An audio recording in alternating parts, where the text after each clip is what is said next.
Hi friends, welcome to my channel. It's me Shobna. கொஞ்சம் பேசலாமா with me.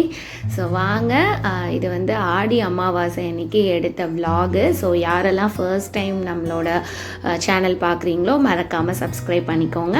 மற்றவங்க எல்லோரும் மறக்காமல் லைக்கும் போட்டுருங்க. அண்ட் அன்றைக்கி என்ன ஸ்பெஷல் அப்படின்னா வந்து அமாவாசைனாலே பூசணிக்காய் சாம்பார் தான். ஸோ பூசணிக்காய் சாம்பார், அதுக்கப்புறமா வந்து சுட சுட வெள்ளை சாதம். அண்ட் பாப்பா வந்து நான் கொஞ்சம் தூங்க வச்சுட்டு அதுக்கப்புறம் தான் வந்து என்ன லஞ்ச் அப்படின்னு சொல்லி பார்த்துட்டு இருந்தேன். எதுவுமே நான் செய்யலைங்க, எல்லாமே அம்மா தான் செஞ்சுருந்தாங்க. ஸோ பருப்பு எடுத்து வச்சுருந்தாங்க. அண்ட் பரங்கிக்காய் நான் நம்மளோட நிறைய ஷார்ட்ஸில் சொல்லியிருக்கேன், பரங்கிக்காய் ரொம்ப யூட்ரஸ்க்கு நல்லது. ஸோ பிடிக்காது உங்களுக்கு அந்த காயினா கூட கொஞ்சமாக அதை எடுக்க ட்ரை பண்ணுங்கள். அண்ட் வாழைக்காய் பொரியலும் பண்ணியிருந்தாங்க. அண்ட் ரசம் வந்து எப்போவுமே டிஃபால்ட்டாக டெய்லி இருக்கும்.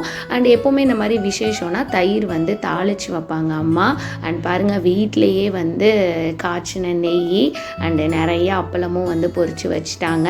ஸோ அப்பா வந்து சாமி கும்பிட்றதுக்காக இலையில எல்லாம் சாப்பாடெல்லாம் நாங்கள் எடுத்து வச்சிட்டோம். ஸோ என்னோட தாத்தா பாட்டிக்கு தான் வந்து சாமி கும்பிடுறாங்க. நாங்கள் எங்கள் இதில் அப்பாயி பாட்டான்னு சொல்லுவோம். ஸோ உங்கள் இதில் நீங்கள் எப்படி சொல்லுவீங்கிறத மறக்காமல் கமெண்ட் பாக்ஸில் சொல்லுங்கள். அண்ட் சாமி கும்பிட்டு முடித்தோம், கரெக்டாக சாப்பிட உட்காந்தே கரெக்டாக பாப்பா அழுவ ஸ்டார்ட் பண்ணிட்டாங்க. இது எப்போவுமே அப்படி தான், ஷஷ்வந்துமே பிறந்தப்போ அப்படி தான். அவ்வளோ நேரம் அமைதியாக இருப்பான். குளிக்க போகும்போதோ சாப்பிட உட்காரும் போதோ மெயினாக வாஷ்ரூம் போகும்போதோ இந்த மாதிரி டைமில் தான் குழந்தைங்க அழுவாங்க. ஸோ எனக்கு மட்டும்தான் அப்படி நடக்குதான்னு தெரியல. உங்கள் வீட்லேயும் உங்கள் குழந்தைங்க இந்த மாதிரி பண்ணியிருக்காங்களா, நீங்களும் இந்த மாதிரி ஃபேஸ் பண்ணியிருக்கீங்களாங்கிறத மறக்காமல் கமெண்ட் பாக்ஸில் சொல்லுங்கள்.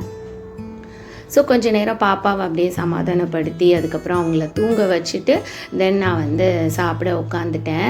வீட்டில் பார்த்துக்கிறதுக்கு ஆள் இருக்காங்க. பாப்பாவை என்னையுமே போய் சாப்பிடுன்னு சொல்லுவாங்க. பட் ஸ்டில் எனக்கு பாப்பாவை தூங்க வச்சுட்டு போனால் கொஞ்சம் ரிலாக்ஸாக உட்காந்து நானும் வந்து லஞ்சு சாப்பிடுவேன். ஸோ நானும் ஷஷ்வந்த் தான். ஷஷ்வந்த் பாருங்கள், இலையை ஃபுல்லாக தொடச்சி வச்சுருக்காரு.